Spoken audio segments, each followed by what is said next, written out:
In this tutorial, you will learn how to download and install Hulu app in Windows 11 and Windows 10. First, open your Microsoft Store.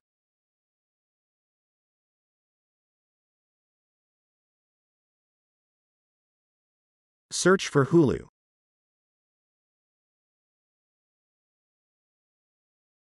Click on Hulu app.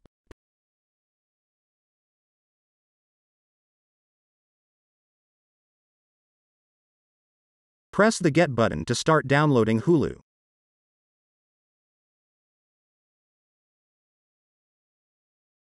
Wait for Hulu to be downloaded.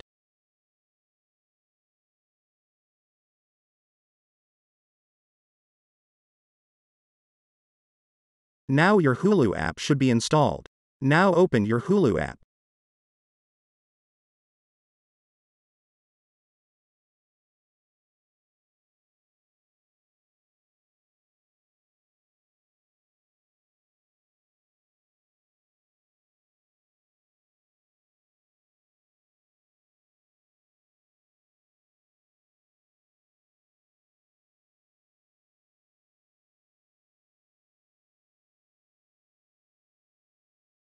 Now type in your login info.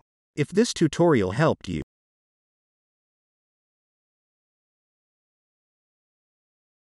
don't forget to leave a like and subscribe. Thanks for watching.